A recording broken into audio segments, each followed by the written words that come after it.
4. El padre Cayetano de Laura fue invitado por el obispo a esperar el eclipse bajo la pérgola de campánulas amarillas, el único lugar de la casa que dominaba el cielo del mar. Los alcatraces inmóviles en el aire con las alas abiertas parecían muertos en pleno vuelo. El obispo se abanicaba despacio en una hamaca colgada de 2 horcones con cabrestantes de barco, donde acababa de hacer la siesta. De Laura se mecía a su lado en un mecedor de mimbre. Ambos estaban en estado de gracia, tomando agua de tamarindo y mirando por encima de los tejados el vasto cielo sin nubes. Poco después de las 2 empezó a oscurecer. Las gallinas se recogieron en las perchas y todas las estrellas se encendieron al mismo tiempo. Un escalofrío sobrenatural estremeció el mundo. El obispo oyó el aleteo de las palomas retrasadas, buscando a tientas los palomares en la oscuridad. Dios es grande, suspiró. Hasta los animales lo sienten. La monja de turno le llevó un candil y unos vidrios ahumados para mirar el sol. El obispo se enderezó en la hamaca y empezó a observar el eclipse a través del cristal. Hay que mirar con un solo ojo, dijo, tratando de dominar el silbido de su respiración, si no se corre el riesgo de perder ambos. De Laura permaneció con el cristal en la mano, sin mirar el eclipse. Al cabo de un largo silencio, el obispo lo rastreó en la penumbra y vio sus ojos fosforescentes, ajenos por completo a los hechizos de la falsa noche. ¿En qué piensas?, le preguntó. De Laura no contestó. Vio el sol como una luna menguante que le lastimó la retina a pesar del cristal oscuro, pero no dejó de mirar. «Sigues pensando en la niña», dijo el obispo. Cayetano se sobresaltó a pesar de que el obispo tenía aquellos aciertos con más frecuencia de la que hubiera sido natural. Pensaba que el vulgo puede relacionar sus males con este eclipse, dijo. El obispo sacudió la cabeza sin apartar la vista del cielo. «Y quién sabe si tienen razón», dijo. «Las barajas del Señor no son tan fáciles de leer». «Este fenómeno fue calculado hace milenios por los astrónomos asirios», dijo de Laura. «Es una respuesta de jesuita», dijo el obispo. Cayetano siguió mirando el sol sin el cristal por simple distracción. A las 2:12 parecía un disco negro, perfecto, y por un instante fue la medianoche a pleno día. Luego el eclipse recobró su condición terrenal y empezaron a cantar los gallos del amanecer. Cuando de Laura dejó de mirar, la medalla de fuego persistía en su retina.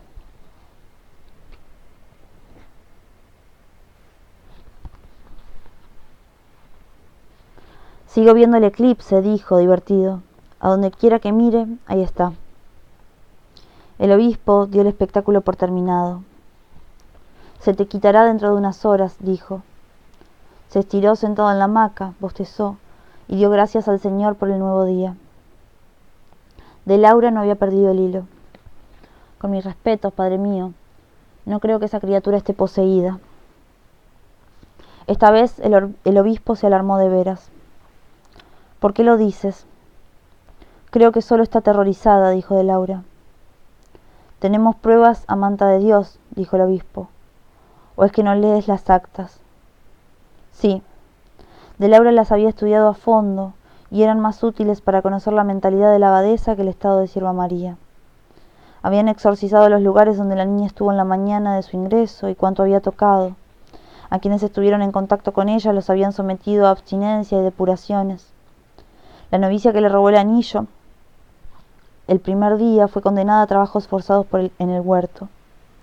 Decían que la niña se había complacido descuartizando un chivo que degolló con sus manos y se comió las criadillas y los ojos aliñados como fuego vivo. Hacía gala de un don de lenguas que le permitía entenderse con los africanos de cualquier nación, mejor que ellos mismos entre sí, o con las bestias de cualquier pelaje. Al día siguiente de su llegada, las 11 guacamayas cautivas que adornaban el jardín desde hacía 20 años amanecieron muertas sin causa. Había fascinado a la servidumbre con canciones demoníacas que cantaba con voces distintas de la suya. Cuando supo que la abadesa la buscaba, se hizo invisible solo para ella.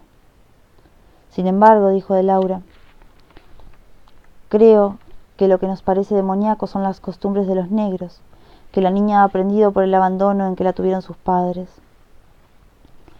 Cuidado, lo alertó el obispo. El enemigo se vale mejor de nuestra inteligencia que de nuestros yerros.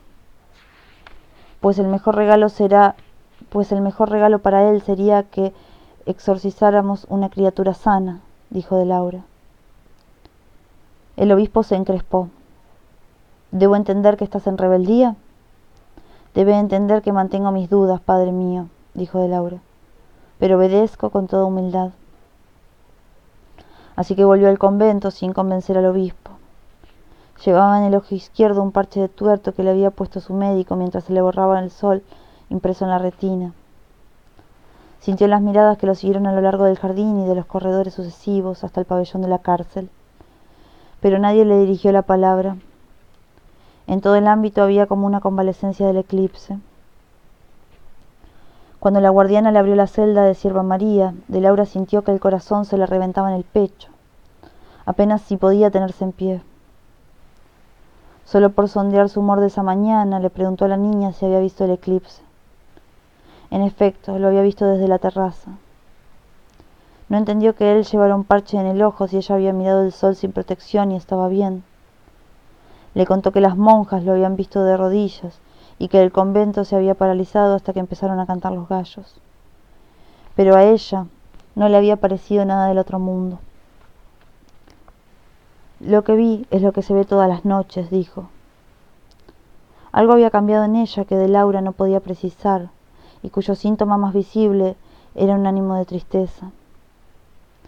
No se equivocó. Apenas habían empezado las curaciones, la niña fijó en él sus ojos ansiosos y le dijo con voz trémula: «Me voy a morir». De Laura se estremeció. «¿Quién te lo dijo?» «Martina», dijo la niña. «¿La has visto?» La niña le contó que había ido 2 veces a su celda para enseñarla a bordar y habían estado juntas el eclipse.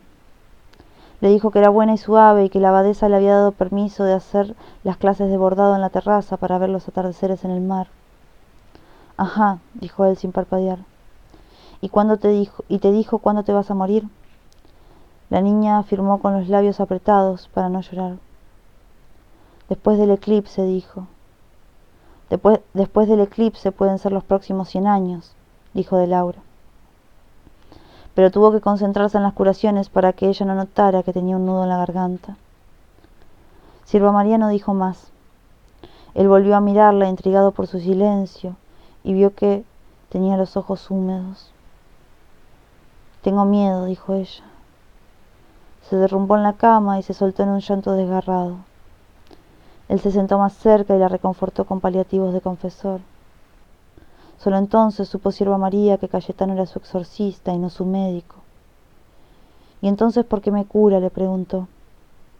A él le tembló la voz. «Porque te quiero mucho». Ella no fue sensible a su audacia. Ya de salida de Laura se asomó a la celda de Martina.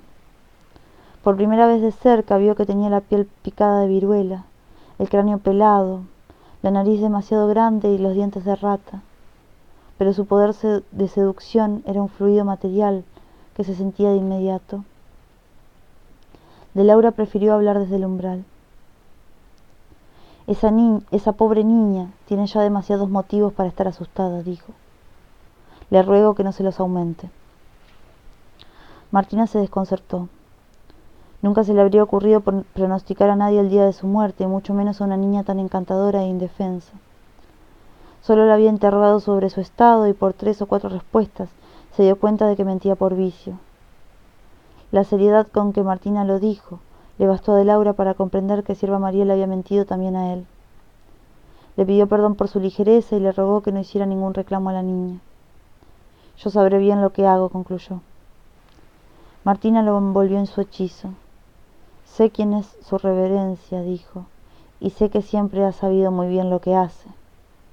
Pero de Laura llevaba una ala herida por la comprobación de que Sierva María no había necesitado la ayuda de nadie para incubar en la soledad de su celda el pánico de la muerte.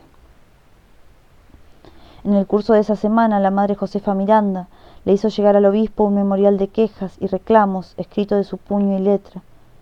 Pedía que se relevara a las clarisas de la tutela de Sierva María, considerada por ella como un castigo tardío por las culpas ya purgadas de sobra. Enumeraba una nueva lista de sucesos fenomenales incorporados a las actas y sólo explicables por un contubernio descarado de la niña con el demonio.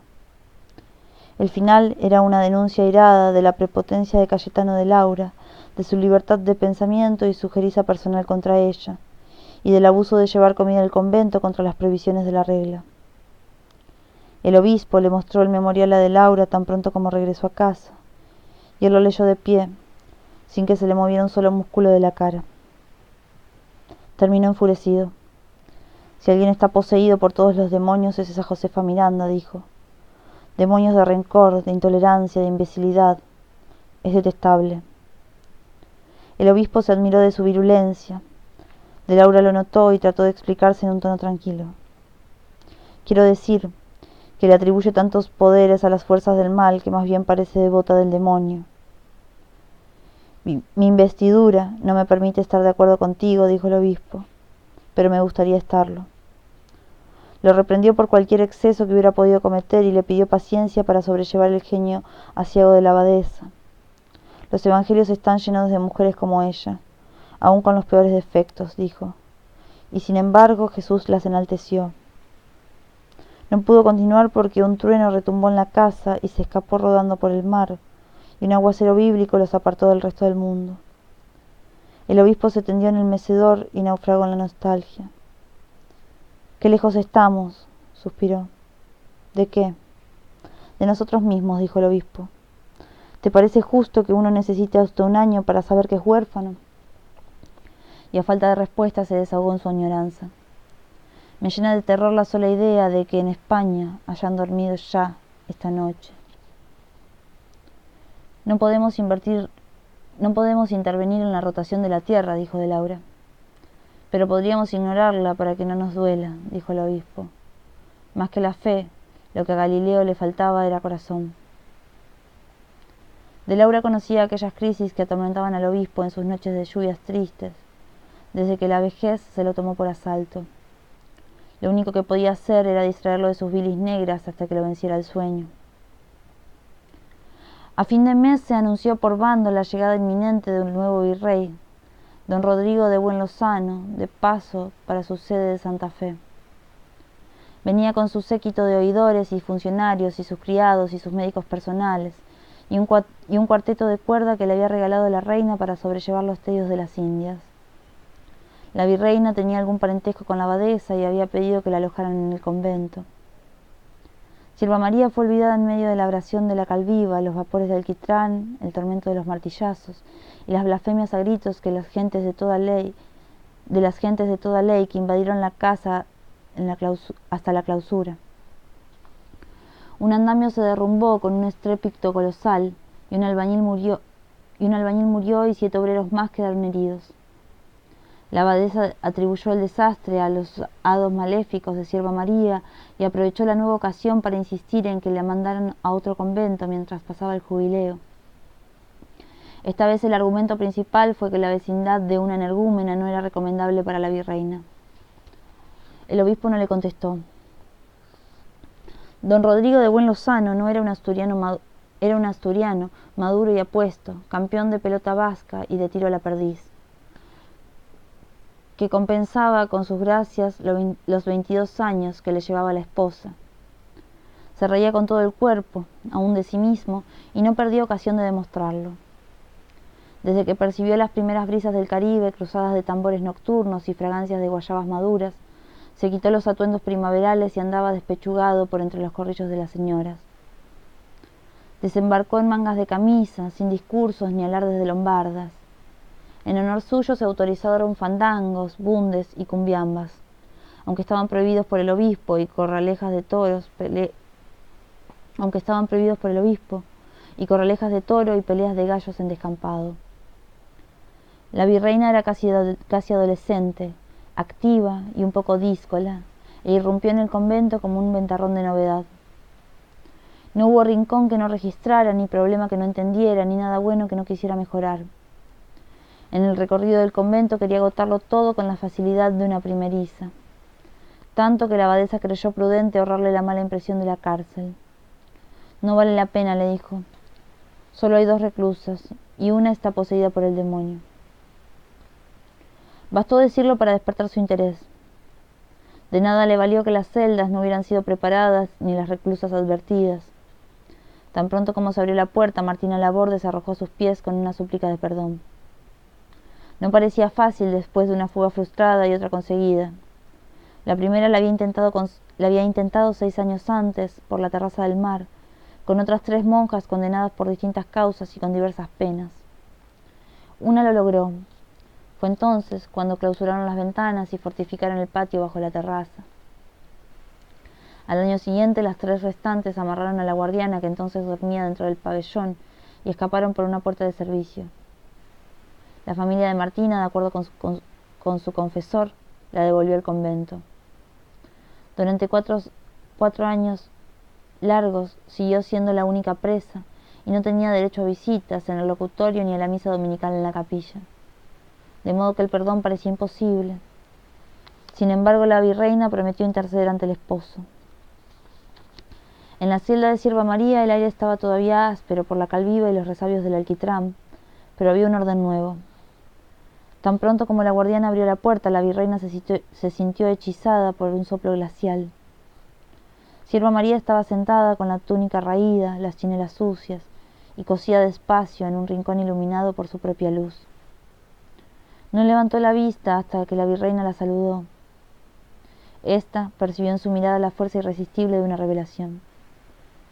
«Santísimo Sacramento», murmuró, y dio un paso dentro de la celda. «Cuidado», le dijo la abadesa al oído. «Es como una tigra». La agarró del brazo. La virreina no entró, pero la sola visión de Sierva María le bastó para hacerse al propósito de redimirla. El gobernador de la ciudad, que era soltero y mariposón, le ofreció al virrey un almuerzo de hombres solos. Tocó el cuarteto de cuerda español, tocó un conjunto de gaitas y tambores de San Jacinto, y se hicieron danzas públicas y mojigangas de negros, que eran parodias procaces de los bailes de blancos. A los postres, una cortina se abrió en el fondo de la sala y apareció la esclava Abisinia, que el gobernador había comprado por su peso en oro. Estaba vestida con una túnica casi tan transparente que aumentaba el peligro de su desnudez. Después de mostrarse de cerca a la concurrencia ordinaria, se detuvo frente al virrey, y la túnica resbaló por su cuerpo hasta los pies. Su perfección era alarmante. El hombro no había sido profanado por el hierro de plata del traficante, ni la espalda por la inicial del primer dueño, y toda ella exhalaba un hálito confidencial. El virrey palideció, tomó aliento y con un gesto de la mano borró de su memoria la visión insoportable. «Llévensela, por el amor de nuestro Señor», ordenó. «No quiero verla más en el resto de mis días». Tal vez, como represalia por la frivolidad del gobernador, la virreina presentó a Sierva María en la cena que la abadesa les ofreció en su comedor privado. Martina Laborde les había advertido: «No traten de quitarle los collares y las pulseras y verán lo bien que se porta». Así fue.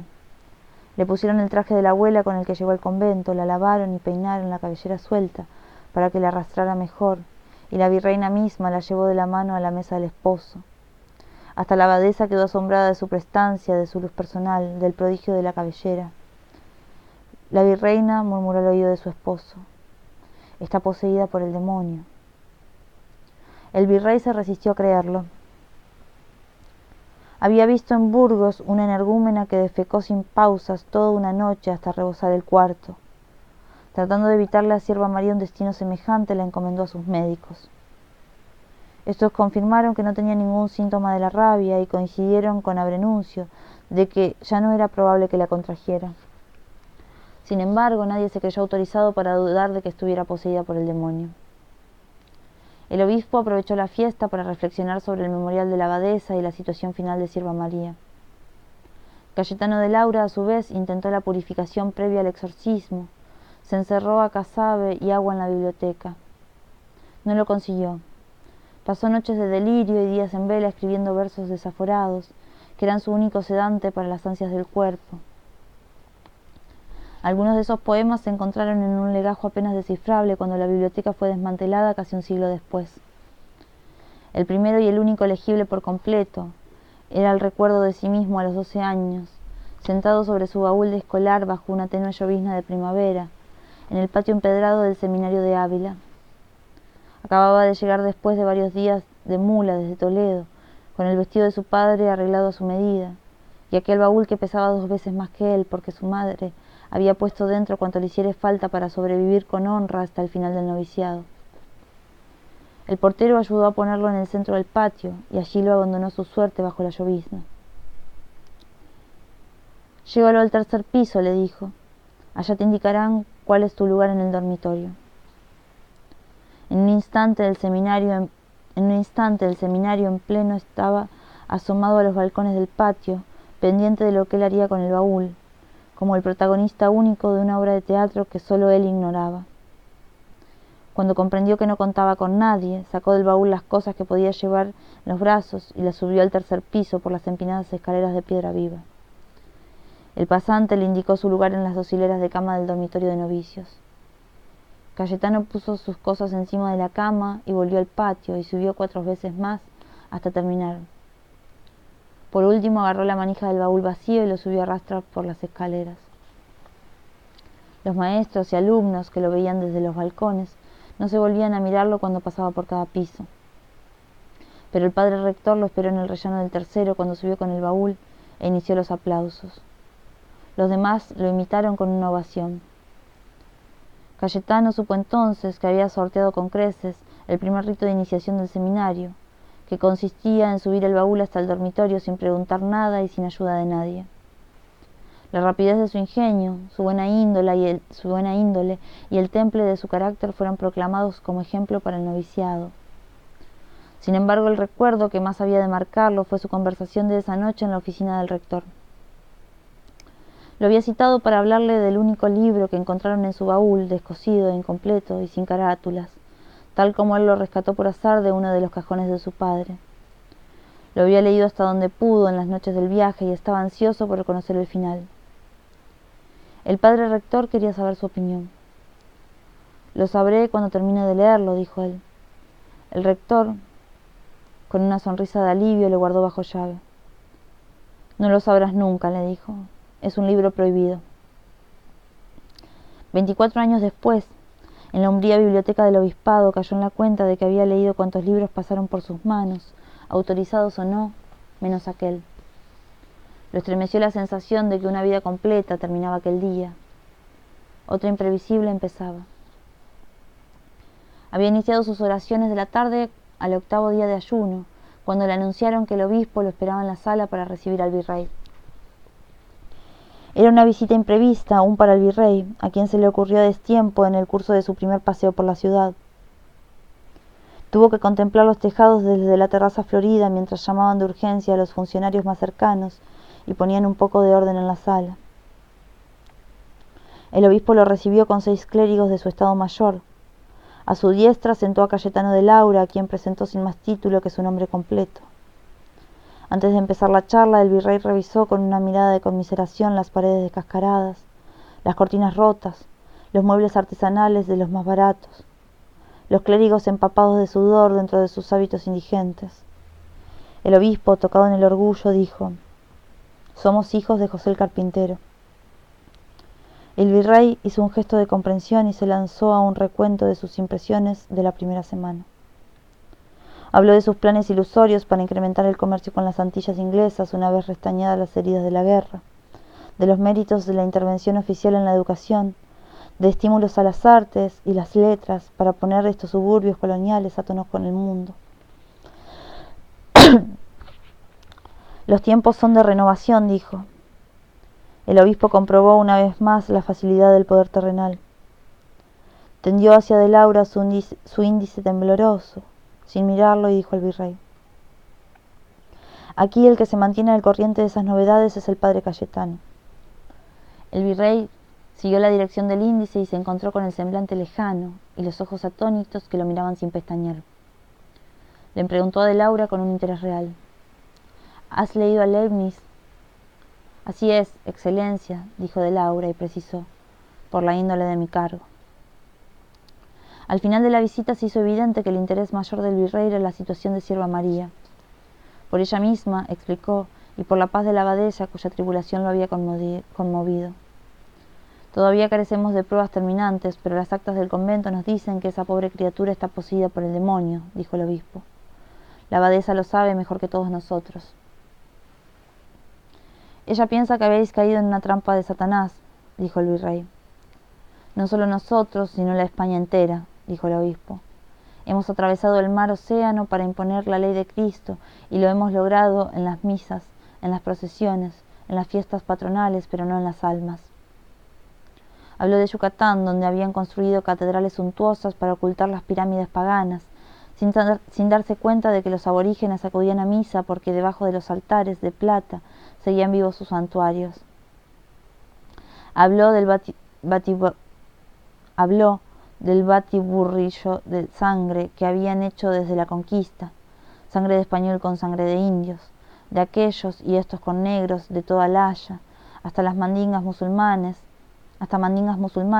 y se preguntó si semejante contubernio cabría en el reino de Dios. A pesar del estorbo de su respiración y de su tosecita de viejo, terminó sin concederle una pausa al virrey. ¿Qué puede ser todo eso sino trampas del enemigo? El virrey estaba desmudado. El desencanto de su señoría ilustrísima es de suma gravedad, dijo.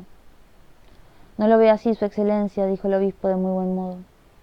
Trato de hacer más evidente la fuerza de la fe que requerimos para que estos pueblos sean dignos de nuestra inmolación. El virrey retomó el hilo. Hasta donde entiendo, los reparos de la abadesa son de carácter práctico, dijo. Piensa que quizás otros conventos tuvieran mejores condiciones para un caso tan difícil. Pues sepa, su excelencia, que escogimos a Santa Clara sin vacilar, por la entereza, la eficacia y la autoridad de Josefa Miranda, dijo el obispo, y Dios sabe que tenemos la razón. Me permitiré transmitírselo, dijo el virrey. Ella lo sabe de sobra, dijo el obispo. Lo que me inquieta es por qué no se atreve a creerlo. Al decirlo sintió pasar el aura de una crisis de asma inminente y apresuró el final de la visita. Contó que tenía pendiente un inmemorial de cargos de la abadesa que prometía resolver con el más ferviente amor pastoral, tan pronto como la salud le diera una tregua. El virrey se lo agradeció y puso término a la visita con una cortesía personal. También él sufría de un asma pertinaz y le ofreció sus médicos al obispo. Este no lo creyó del caso. Todo lo mío está ya en manos de Dios, dijo. Tengo la edad en que murió la Virgen. Al contrario de los saludos, la despedida fue lenta y ceremoniosa. 3 de los clérigos, entre ellos de Laura, acompañaron al virrey en silencio por los corredores lúgubres hasta la puerta mayor. La guardia virreinal mantenía a raya a los mendigos con una cerca de alabardas cruzadas. Antes de subir a la carroza, el virrey se volvió hacia de Laura, lo señaló con su índice inapelable y le dijo: «No dejes que me olvide de ti». Fue una frase tan imprevista y enigmática que de Laura solo alcanzó a corresponder con una reverencia. El virrey se dirigió al convento para contarle a la abadesa los resultados de la visita. Horas después, ya con el pie en el estribo y a pesar del acoso de la virreina, le negó el indulto a Martina Laborde porque le pareció un mal precedente para los muchos reos de lesa majestad humana que encontró en las cárceles. El obispo había permanecido inclinado hacia adelante, tratando de apagar los silbidos de su respiración con los ojos cerrados, hasta que de Laura regresó. Los ayudantes se habían retirado en puntillas, y la sala estaba en sombras. El obispo miró en torno suyo y vio las sillas vacías, alineadas contra la pared, y a Cayetano solo en la sala. Le preguntó en voz muy baja: ¿Hemos visto jamás un hombre tan bueno? De Laura respondió con un gesto ambiguo. El obispo se incorporó con un movimiento difícil y permaneció apoyado en el brazo de la poltrona hasta que dominó la respiración. No quiso cenar. De Laura se apresuró a encender un candil para alumbrarle el camino del dormitorio. «Hemos estado muy mal con el virrey», dijo el obispo. «¿Había alguna razón para estar bien?», preguntó de Laura. «No se toca a la puerta de un obispo sin un anuncio formal».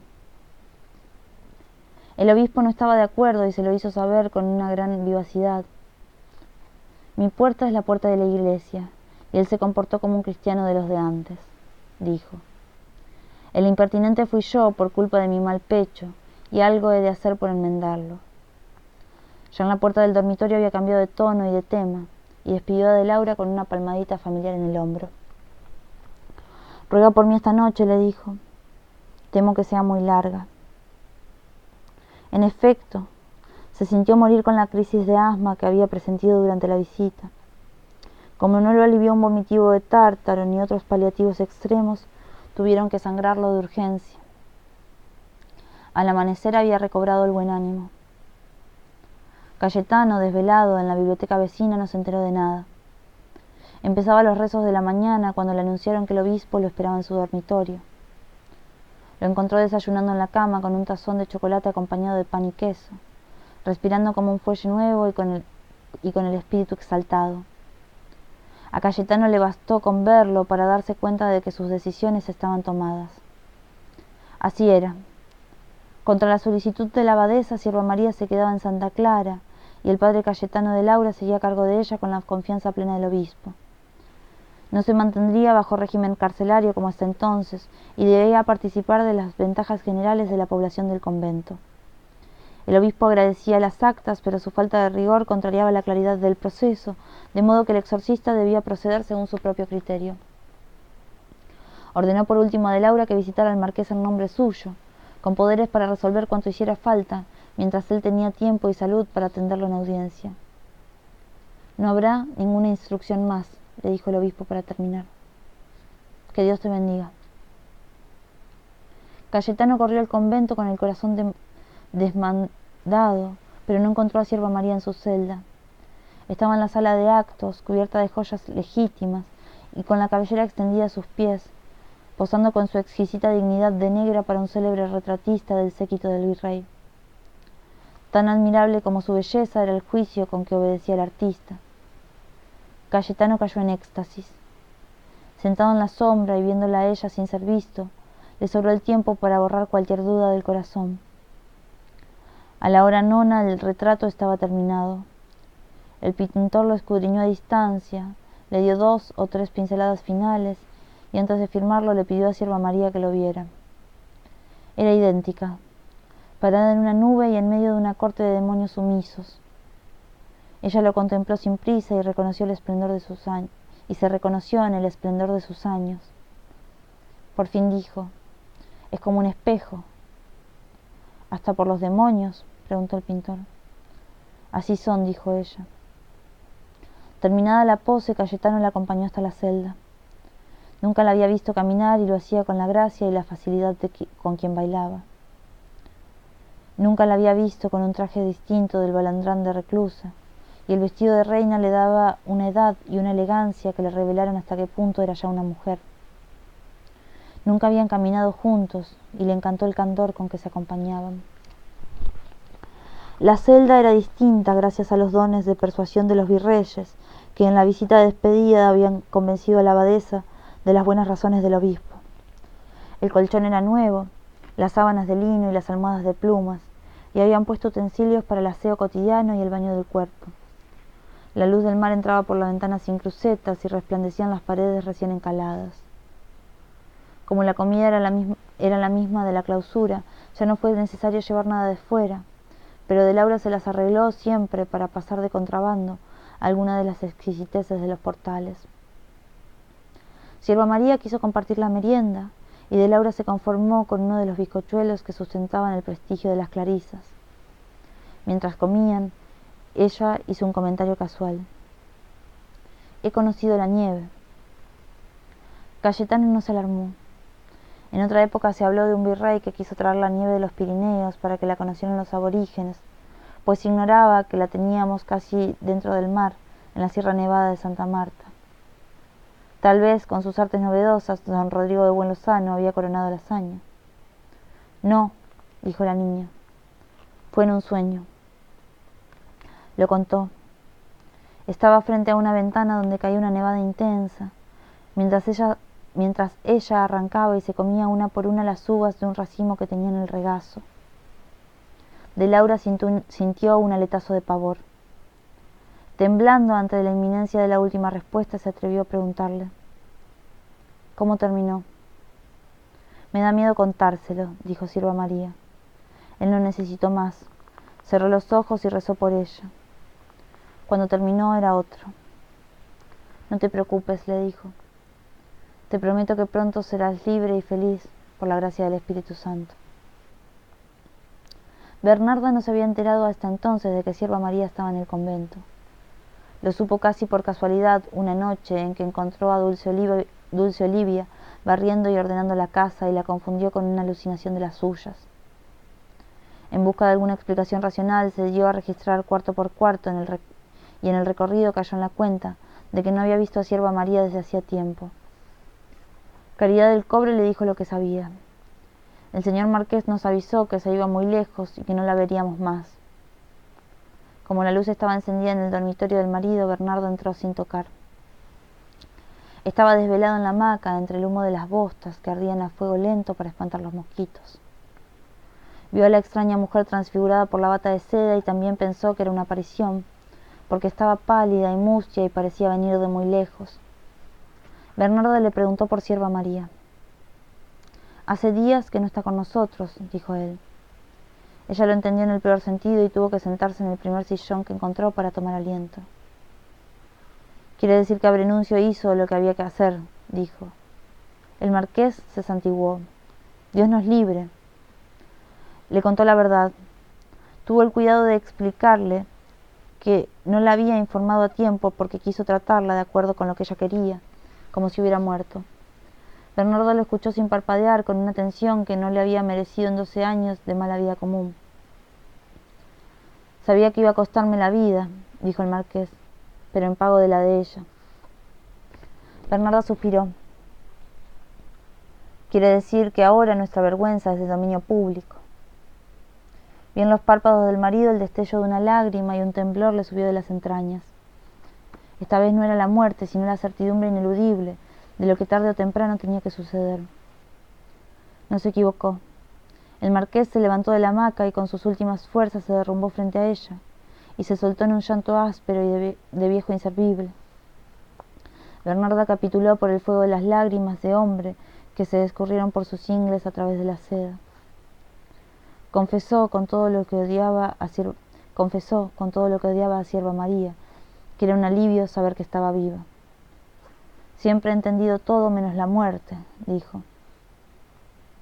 Volvió a encerrarse en su cuarto, a melaza y cacao, y cuando salió al cabo de 2 semanas era un cadáver errante. El marqués había notado trajines de viaje desde muy temprano y no les prestó atención.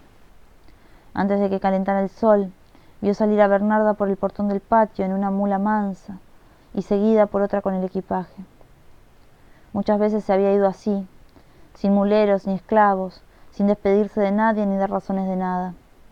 Pero el marqués supo que aquella vez se iba para no volver, porque además del baúl de siempre llevaba otras 2 múcuras repletas de oro puro que tuvo enterrado durante años debajo de la cama. Tirado a la Bartola en la hamaca, el marqués recayó en el terror de que lo acuchillaran los esclavos y les prohibió entrar a la casa aún durante el día. Así que cuando Cayetano de Laura fue a visitarlo por orden del obispo, tuvo que empujar el portón y entrar sin ser invitado porque nadie respondió a los aldabonazos. Los mastines se alborotaron en sus jaulas, pero él siguió adelante. En el huerto, con la chilaba sarracena y el gorro toledano, el marqués hacía la siesta en la hamaca, cubierto por completo por los azares de los naranjos. De Laura lo contempló sin despertarlo y fue como ver a Sierva María decrépita y hecha trizas por la soledad. El marqués despertó y tardó en reconocerlo por el parche en el ojo. De Laura levantó la mano con los dedos extendidos en señal de paz. Dios lo guarde, señor marqués, dijo. ¿Cómo está? Aquí, dijo el marqués, pudriéndome. Apartó con una mano lánguida las telarañas de la siesta y se sentó en la hamaca. Cayetano se excusó por entrar sin ser invitado. El marqués le explicó que nadie hacía caso del aldabón porque se había perdido la costumbre de recibir visitas. De Laura habló en tono solemne. El señor obispo, muy atareado y mal del asma, me manda en representación suya. Una vez cumplido el protocolo inicial, se sentó junto a la hamaca y fue el asunto que le abrazaba las entrañas. Quiero informarle que me ha sido encomendada la salud espiritual de su hija, dijo. El marqués lo agradeció y quiso saber cómo estaba. Bien, dijo de Laura, pero quiero ayudarla a que esté mejor. Le explicó el sentido y el método de los exorcismos. Le habló de la potestad que dio Jesús a sus discípulos para expulsar de los cuerpos los espíritus inmundos y sanar enfermedades y flaquezas. Le contó la lección evangélica de Legión y los 2000 cerdos endemoniados. Sin embargo, lo primordial era establecer si Sierva María estaba en realidad poseída. Él no lo creía, pero requería la ayuda del marqués. Él no lo creía, pero requería la ayuda del marqués para disipar cualquier duda. Ante todo, dijo, quería saber cómo era la hija antes de entrar al convento. No lo sé, dijo el marqués. Siento que la conozco menos cuanto más la conozco. Lo atormentaba la culpa de haberla abandonado a su suerte en el patio de los esclavos. A eso atribuía sus silencios, que podían durar meses, las explosiones de violencia irracional y la astucia con que se burlaba de la madre, colgándole a los gatos el cencerro que ella le ponía en el puño. La mayor dificultad para conocerla era su vicio de mentir por placer. Como los negros, dijo de Laura. Los negros nos mienten a nosotros, pero no entre ellos, dijo el marqués.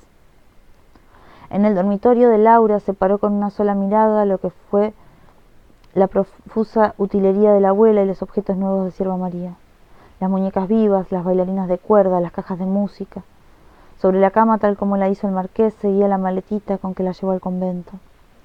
La tiorba cubierta de polvo estaba de cualquier modo en un rincón. El marqués explicó que era un instrumento italiano caído en desuso y magnificó las facultades de la niña para tocarla. Empezó afinándola por distracción y no solo terminó tocándola de buena memoria, sino cantando la canción que cantaba con Sierva María. Fue un instante revelador. La música le dijo a de Laura lo que el marqués no había acertado a decirle de la hija. Este, a su vez, se conmovió tanto que no pudo terminar la canción. Suspiró. No se imagina lo bien que le quedaba ese sombrero, que le quedaba el sombrero. De Laura se contagió de su emoción. Veo que la quiere mucho, le dijo. No se imagina cuánto, dijo el marqués. Daría el alma por verla. De Laura sintió una vez más que el Espíritu Santo no se saltaba el mínimo detalle. Nada será más fácil si podemos demostrar que no está poseída, dijo.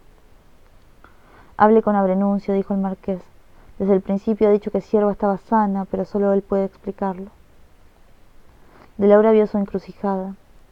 Abrenuncio podía serle providencial, pero hablar con él podía tener implicaciones indeseables.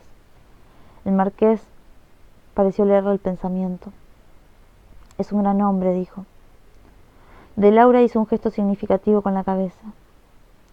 Conozco los expedientes del Santo Oficio, dijo. Cualquier sacrificio será poco para recuperarla, insistió el marqués. Y como de Laura no daba muestras de nada, concluyó. Se lo ruego por el amor de Dios. De Laura, con una grita en el corazón, le dijo. Le suplico que no me haga sufrir más. El marqués no insistió. Cogió la maletita sobre la cama y le pidió a de Laura que se la llevara a la hija. Al menos sabrá que pienso en ella, le dijo.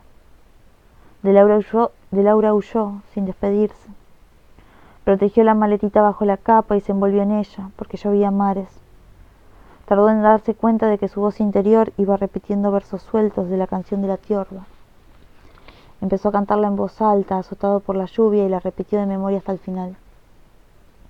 En el barrio de los artesanos dobló a la izquierda de la ermita, todavía cantando, y tocó la puerta de Abrenuncio. Al cabo de un largo silencio se oyeron los pasos cojitrancos y la voz medio dormida. ¿Quién es? La ley, dijo de Laura. Fue lo único que se le ocurrió para no gritar el nombre. Abrenuncio abrió el portón, creyendo que en verdad era agente del gobierno, y no lo reconoció. Soy el bibliotecario de la diócesis, dijo de Laura. El médico le franqueó el paso en el zaguán en penumbra y lo ayudó a quitarse la capa ensopada. En su estilo propio le preguntó en latín. ¿En qué batalla perdió ese ojo?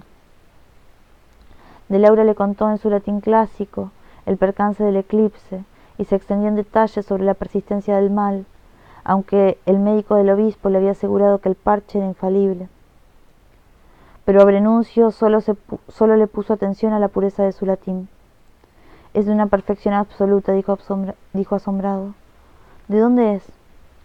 De Ávila, dijo de Laura. Pues más meritorio aún, dijo Brenuncio. Le hizo quitar la sotana y las sandalias, las puso a escurrir y le echó encima su capa de liberto sobre las calzas atascadas. Luego le quitó el parche y lo tiró en un cajón de basura. Lo único malo de ese ojo es que ve más de lo que debe, dijo.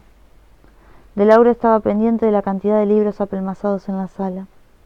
Abrenuncio lo notó y lo condujo a la botica, donde había muchos más, en estantes altos hasta el techo. Espíritu Santo, exclamó de Laura. Esto es la biblioteca de Petrarca. Con unos 200 libros más, dijo Abrenuncio. Lo dejó curiosear a gusto. Había ejemplares únicos que podían costar la cárcel en España. De Laura los reconocía, los hojeaba engolosinado y los reponía en los estantes con el dolor de su alma. En posición privilegiada, con el eterno fray Gerundio, encontró a Voltaire, completo y en francés, y una traducción al latín de las cartas filosóficas. Voltaire en latín es casi una herejía, dijo en broma. Abrenuncio le contó que era traducido por un monje de Coimbra, que se daba el lujo de hacer libros raros para solas de peregrinos. Mientras de Laura elogiaba, el médico le preguntó si sabía francés. No lo hablo, pero lo leo, dijo de Laura en latín, y agregó sin falsos pudores, y además griego, inglés, italiano, portugués y un poco de alemán. Se lo pregunto por lo que dijo de Voltaire, dijo Abrenuncio. Es una prosa perfecta. Y la que más nos duele, dijo de Laura. Lástima que sea de un francés. Usted lo dice por ser español, dijo Abrenuncio. A mi edad y con tantas sangres cruzadas ya no sé a ciencia cierta de dónde soy, dijo de Laura. Ni quién soy. Nadie lo sabe por estos reinos, dijo Abrenuncio, y creo que se necesitarán siglos para saberlo. De Laura conversaba sin interrumpir el examen de la biblioteca. De pronto, como le ocurría a menudo, se acordó del libro que le confiscó el rector del seminario a los 12 años, y del cual recordaba solo un episodio que había repetido a lo largo de su vida a quien pudiera ayudarlo. ¿Recuerda el título?, preguntó Abrenuncio. Nunca lo supe, dijo de Laura, y daría cualquier cosa por conocer el final. Sin anunciárselo, el médico le puso enfrente un libro que él reconoció a primer golpe de vista. Era una antigua edición sevillana de los 4 libros de Amadís de Gaula. De Laura lo revisó, trémulo, y se dio cuenta de que estaba a punto de ser insalvable. Al fin se atrevió. ¿Sabe que este es un libro prohibido? Como las mejores novelas de estos siglos, dijo Abrenuncio, y en lugar de ellas ya no se imprimen sino tratados para hombres doctos. ¿Qué leerían los pobres de hoy si no leyeran a escondidas las novelas de caballería? Hay otras, dijo de Laura. 100 ejemplares de la edición Príncipe del Quijote se leyeron aquí el mismo año que fueron impresos. Se leyeron no, dijo Abrenuncio. Pasaron por la aduana hacia los distintos reinos. De Laura no le puso atención porque había logrado identificar el precioso ejemplar de Amadís de Gaula. Este libro desapareció hace 9 años del capítulo secreto de nuestra biblioteca y nunca le hallamos el rastro, dijo. Debí imaginármelo, dijo Abrenuncio, pero hay otros motivos para considerarlo un ejemplar histórico. Circuló durante más de un año de mano en mano, por lo menos entre 11 personas y por lo menos 3 murieron. Estoy segura de que fueron víctimas de algún efluvio ignoto. Mi deber sería denunciarlo al Santo Oficio, dijo de Laura. Abrenuncio lo tomó en broma. He dicho una herejía. Lo digo por haber tenido aquí un libro prohibido y ajeno y no haberlo denunciado. Ese y muchos otros, dijo Abrenuncio, señalando con un amplio círculo el índice de sus anaqueles atestados. Pero si fuera por eso, usted habría venido hace tiempo y yo no le hubiera abierto la puerta. Se volvió hacia él y concluyó de buen talante. En cambio, me alegro de que haya venido ahora por el placer de verlo aquí. El marqués, ansioso por la suerte de su hija, me sugirió que viniera, dijo de Laura. Abrenuncio lo hizo sentar frente a él y ambos se abandonaron al vicio de la conversación, mientras una tormenta apocalíptica convulsionaba el mar. El médico hizo una exposición inteligente y erudita de la rabia desde el origen de la humanidad, de sus estragos impunes, de la incapacidad milenaria de la ciencia médica para impedirlos. Dio ejemplos lamentables de cómo se la había confundido desde siempre con la posesión demoníaca,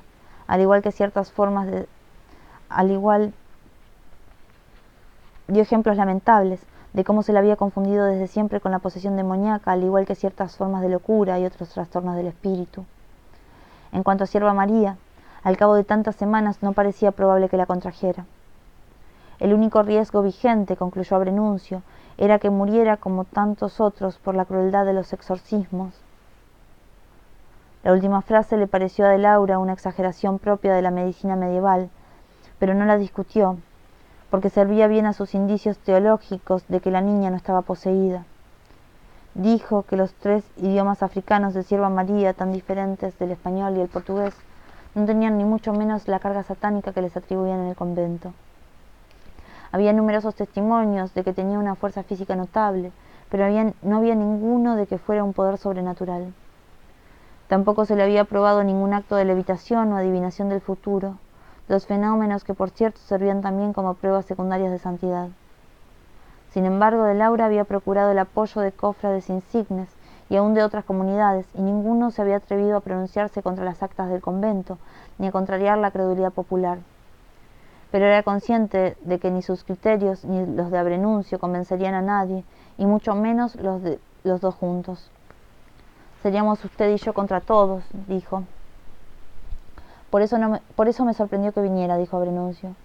«No soy más que una pieza codiciada en el coto de caza del Santo Oficio». «La verdad es que ni siquiera sé a ciencia cierta por qué he venido», dijo de Laura, «a no ser que esa criatura me haya sido impuesta por el Espíritu Santo para probar la fortaleza de mi fe». Le bastó con decirlo para liberarse del nudo de suspiros que lo oprimía. Abrenuncio lo miró a los ojos, hasta el fondo del alma, y se dio cuenta de que estaba a punto de llorar. «No se atormente en vano», le dijo con un tono sedante. «Tal vez solo haya venido porque necesitaba hablar de ella». De Laura se sintió desnudo. Se levantó, buscó los rumbos de la puerta y no escapó en estampida porque estaba a medio vestir. Abrenuncio lo ayudó a ponerse la ropa todavía mojada, mientras trataba de demorarlo para seguir la charla. «Con usted conversaría sin parar hasta el siglo XXI», le dijo. Trató de retenerlo con un frasquito de colirio transparente para curar la persistencia de su eclipse en el ojo. Lo hizo regresar de la puerta para buscar la maletita que había olvidado en algún lugar de la casa, pero de Laura parecía presa de un dolor mortal. Agradeció la tarde, la ayuda médica, el colirio, pero lo único que consiguió fue la promesa de volver otro día con más tiempo. No podía soportar el apremio de ver a Sierva María. Apenas se advirtió ya en la puerta que era noche cerrada. Había escampado, pero los albañiles estaban rebosados por la tormenta y de Laura se echó por el medio de la calle con el agua a los tobillos. La tornera del convento trató de cerrarle el paso por la proximidad de la queda.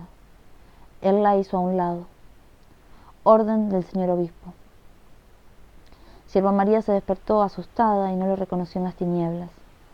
Él no supo cómo explicarle por qué iba a una hora tan distinta y agarró al vuelo el pretexto. «Tu padre quiere verte». La niña reconoció la maletita y la cara se le encendió de furia. «Pero yo no quiero», dijo. Él, desconcertado, le preguntó por qué. «¿Por qué no?», dijo ella. «Prefiero morirme». De Laura trató de zafarle la correa del tobillo sano, creyendo que la complacía. «Déjeme», dijo ella. «No me toque». Él no le hizo caso y la niña le soltó una ráfaga de escupitajos en la cara. Él se mantuvo firme y le ofreció la otra mejilla. Sierva María siguió escupiéndolo. Él volvió a cambiar de mejilla, embriagado por la varada de placer prohibido que le subió de las entrañas. Cerró los ojos y rezó con el alma mientras ella seguía escupiéndolo, más feroz cuanto más gozaba él, hasta que se dio cuenta de la inutilidad de su rabia. Entonces de Laura asistió al espectáculo pavoroso de una verdadera energúmena. La cabellera de Sierva María se encrespó con vida propia como las serpientes de la medusa, y de la boca le salió una baba verde, un sartal de improperios en lenguas idólatras. De Laura blandió su crucifijo, lo acercó a la cara de ella y gritó aterrado: «Sal de ahí quien quiera que seas, bestia de los infiernos». Sus gritos atizaron los de la niña, que estaba a punto de romper las hebillas de las correas. La guardiana acudió asustada y trató de someterla, pero solo Martina lo consiguió con sus maneras celestiales. De Laura huyó. El obispo estaba inquieto de que no hubiera llegado a la lectura de la cena. Se dio cuenta de que flotaba en una nube personal donde nada de este mundo ni del otro le importaba, como no fuera la imagen terrorífica de Sierva María envilecida por el diablo. Huyó a la biblioteca, pero no pudo leer.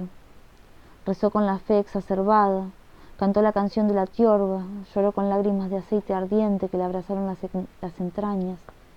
Abrió la maletita de Sierva María y puso las cosas una por una sobre la mesa. Las conoció, las olió con un deseo ávido del cuerpo, las amó y habló con ellas en hexámetros obscenos hasta que no pudo más.